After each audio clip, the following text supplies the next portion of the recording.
Hey Internet, it's RJ. Welcome back. Thanks for tuning into the show today. Now, today's episode, we are focusing on possibly one of the most hyped credit cards out there that just hit the market for mainstream application, and that is the X1 card. So, typical fashion, we'll take a look at the X1 card, talk about how it became so hype. Of course, focus on the cards, the rewards, the redemptions, and all the neat tricks that it has to try to back up the claim of being the world's smartest credit card. Of course, coming out on the other end, figuring out if it's worth the hype for a slot in your wallet or not. So, of course, if that sounds interesting to you, then go ahead, press the subscribe button, and let's get to work. Now, again, if you frequent the world of credit and finance, this little niche of YouTube, then maybe last year, 2020, 2021, something like that, we saw the X1 card come out, and again, it was touting it being the, world's smartest credit card. They even had a complete, drop test on their website where you could hear how the credit card sounded. And again, I think the term lean in is way overused, especially in corporate America, but they really, really did lean super far into, what we believe the youngsters out there like in credit cards, right? Definitely being more the fintech style, being a full stainless steel card, and just embracing that on the website, right? Well, especially you'll see that with the partners they're working with as well. So back then, the card was waitlisted, but now the waitlist has come down. It's basically open to application for anyone who is so inclined. So let's run through it here. Now, of course, this card has been backed by a lot of, I'll call venture capitalists in the Silicon Valley space who, have sizable track records, investing in companies like this. So overall, I'd say it's still kind of classified as a startup type deal, but again, they're getting ready to go more mainstream, with this mass launch now. So, with that, normally we do the rewards first, but we're going to start with the card itself and then go through the rewards afterwards. So the first thing you need to know about this, before we look at the card, though, is the application process. Now, the reason they claim it's a smart credit card is partly due to the underwriting and risk management aspect of it. Now, the vast majority of credit cards out there work, by pulling, doing a hard pull of credit inquiry to your credit score, and based off the information that comes back from one of the three credit agencies that that whatever bank uses, they determine one, if they're going to make you an offer as far as a lending decision, approve you for a card, and number two, how much are they going to approve you for credit limit wise, right? Well, X1 is saying, hey, that's kind of old school, and we don't necessarily need to use credit score. We can actually use, actual income and then future income earning projections to make a decision. We don't necessarily have to pull credit. Now, with that, I have seen a few data points, a few comments saying that they still received a hard pull from X1. I didn't look into it any further than that, so again, your mileage may vary. But again, what they're advertising is, so maybe if you're early on in the credit game or something like that, you could still, say, hey, I'm still making money and this is my career track. And based off of that, they can make a lending decision, which could be helpful, especially for a lot of our younger folks out there. Now, again, they're also touting that they're going to give you about 5 times the national average for credit limits. Now, I don't know what the average credit limit is or where they're necessarily pulling that number from. But again, the point is they're, they're comfortable with their risk model and underwriting to use their model off of income and then future earning potential to give you a much higher credit limit. Especially again, if you're early in the game, you could see something as low as $500. Even when banks don't really want to give us a lot of credit limit as established people, they try to give us $3,000, which might not be enough if this is going to be your only card.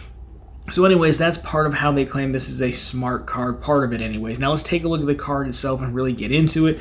And so here you have it. We have the X1 card, so no annual fee. Multipliers here are going to be 2x back on all purchases, which is nice. However, you could earn 3x back if you spend $15,000 a year on the card. Benefits here, they have no foreign transaction fees, and there is a level of cell phone insurance as well. Now that is the card, so pretty straightforward. Now let's go into the earnings and redemptions here. Obviously, this is going to be a cashback card. Now, this works in an interesting way. So they have rewards partners, right? So if you're going to use rewards partners, and we'll talk about those in a second, you could basically get statement credits towards select retailers. The retailer is basically their rewards partner, and that is going to be a 1 cent per point valuation, which is, the table minimum. Now, it does note in the terms you must have the full amount in points to redeem. So basically what you're going to do is, you'd make a purchase from one of their select retailers, and let's say it's $10, and you could redeem, $10 worth of points to that, but it has to be the full amount of points to cover the purchase to make the redemption.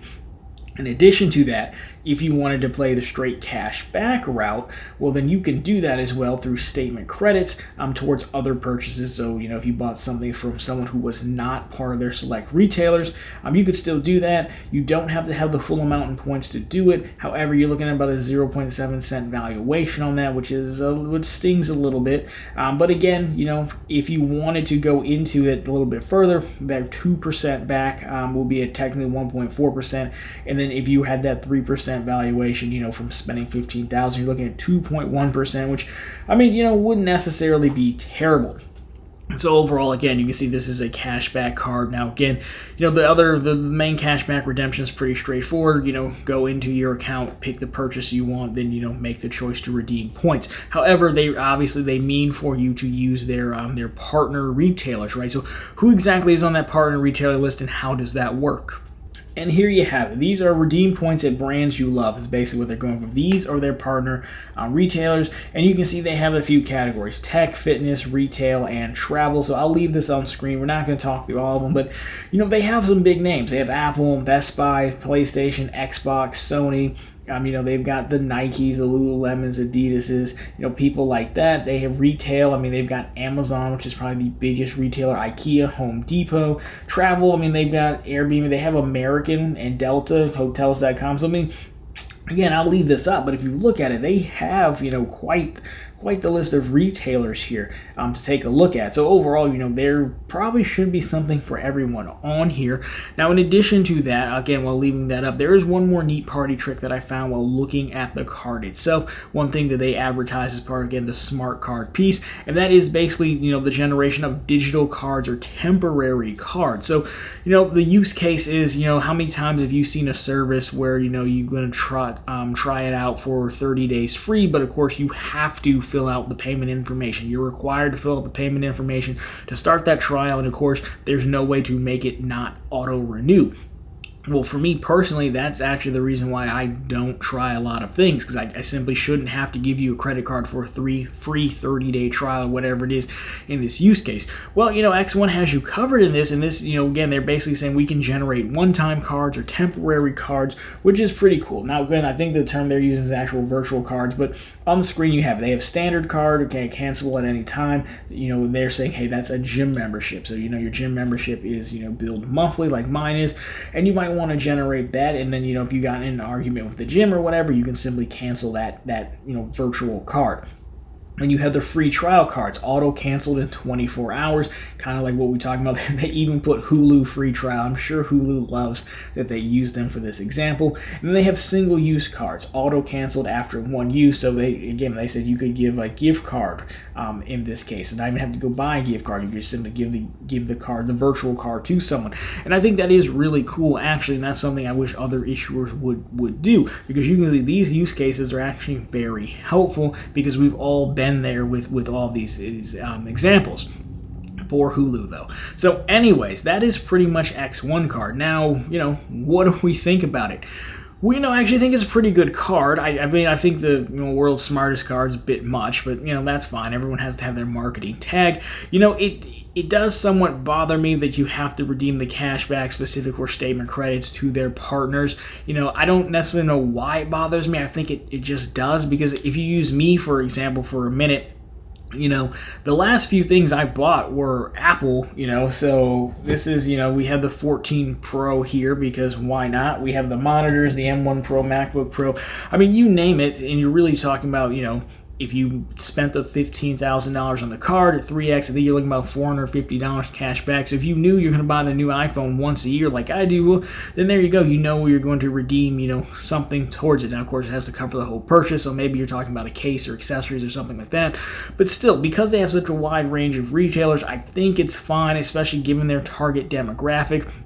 Me personally, I kind of tend to like to redeem all my cash back at once at the end of the year and deposit it to a bank account. But again, I'm probably a little bit outside of the target demographic for this card. So I mean, the real question comes down to is two things, right?